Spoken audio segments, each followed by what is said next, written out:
Hey everybody, thank you so much for joining me on this What's Up Wednesday on the Life Behind Bars channel.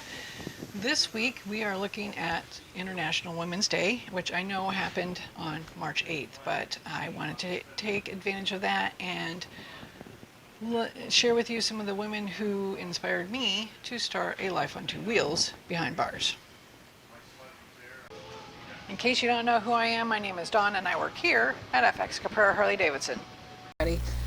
Wow, what a difference a week makes. So last week it was International Women's Day, this week it's St. Patrick's Day week, and this whole thing with the virus has just gone from zero to tilt and faster than the toilet paper is flying off the shelves. So we are still here at FX Caprara Harley-Davidson. Although we are doing all we can to keep things clean, and we are looking at the positive sides as well. So here, without further ado, is the women who inspired me, and the main thing that inspired me was their courageous attitudes towards life and all that good stuff. So here we go. You might know her as one of the founding members of the Motor Maids, but I first knew her as the lady who was a hellraiser. She gathered petitions and dumped them on the National Endurance Run Director's desk in order to be allowed to compete in a race. And she won so many races, but that's not all. Practically born in a sidecar, her dad was a sidecar engineer and opened his own dealership after moving to Michigan from Australia when Dot was just 6. Growing up, she naturally helped out behind the parts counter, which is where she met her husband. No surprise she'd go on to be the first woman to win an AMA national competition. She then rode around the country to find other women riders to join in the first AMA-sanctioned all-women motorcycle club, the Motor Maids. In 1935, Arthur Davidson himself loaned the money to Dot and her husband to buy out her father's dealership.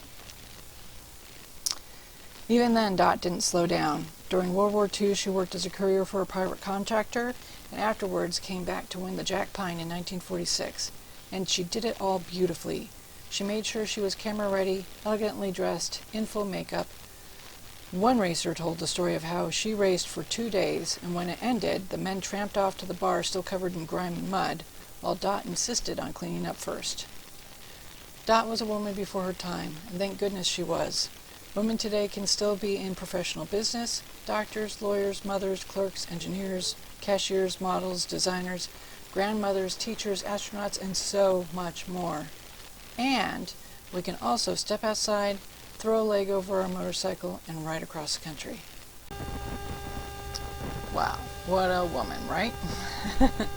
And on to number 2. You might know her and her dog Trouble. That's Della Crew. The year was 1913. Automobiles were still a relatively new concept, as were gas stations and paved roads. And when Della Crew initially started off from Waco, Texas, on her journey to explore the country by motorcycle, torrential rains had washed away nearly all the roads leading out of town. But that didn't stop her. With the bridges and roads restored, the good people of Waco gave her a cute Boston pup that she quickly named Trouble. On June 24, 1914, Della and Trouble struck out, heading out to Dodge City, then on to Milwaukee, and ending in New York City. Again, the majority of roads weren't even paved yet, and that left a muddy, rutty mess for vehicles to get through. At one point, she had to leave the road, cut a farmer's fence, and rode through the fields to get around. Riding right up to the farmhouse, Della offered to pay for the damages she had done, but the farmer turned her down. He had told her if she had enough courage to ride the roads as they were, he wouldn't think of charging her for the little damage she'd done. And when Della did roll up to the MoCo headquarters, she noted that she'd crossed 6 states, rode over 2,000 miles, and spent $25. That's $565 in today's money. She was weighed down with 4 pairs of stockings, sheepskin storm shoes, heavy dress, 1 sweater, 2 coats, 2 hoods. Della and Trouble went on from there. History has her riding through the Caribbean, Cuba, Panama, Jamaica, and Puerto Rico before returning stateside, riding up the Atlantic coast and back to New York City. All in all, she traveled 10,778 miles since leaving Waco just over a year earlier. That brings us to my number 1 favorite woman motorcyclist who had more bravery in her little finger than most do in her whole body, and that's Bessie Stringfield. Raised in Boston until her parents died at age 5, she was adopted by an Irish woman. At age 16, Bessie taught herself how to ride. Then just 3 years after that, she would begin traveling across the U.S., performing motorcycle stunts and carnivals to earn money. It doesn't sound all that extraordinary until you realize that this was the 1920s and 30s, a time when a strong, independent woman, especially a woman of color, wasn't exactly a welcome occurrence. Not surprisingly, Bessie was sometimes denied a place to sleep, so she would end up having to sleep on her Harley at gas stations. During World War II, working as a civilian carrier for the U.S. Army, Bessie carried documents between domestic bases, eventually crossing the country 8 times. In 1950, she moved to Miami, where she still encountered racism. The local police pulled her over and harassed her, although that still didn't keep her down. Rather than let the hatred get the best of her, Stringfield met with the police captain and arranged to prove her riding abilities. And after that, they didn't bother her. There, Bessie went to school and became a licensed practical nurse in 1959. And she also founded the Iron Horse Motorcycle Club. Thanks to her skill as a rider and her unyielding courage, she became, or should I say earned, the name Motorcycle Queen of Miami.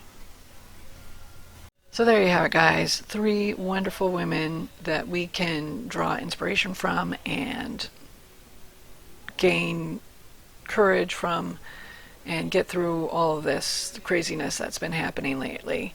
Remember, we are bikers.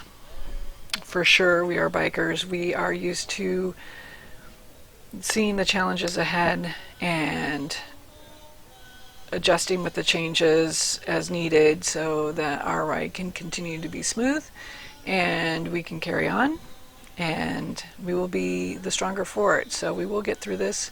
And until the next time, everybody please stay safe, stay sane, and have fun. Just wanted to share with you some of the women who helped to inspire me to start a life behind wheels. Life behind wheels, life behind bars. Let me try that again.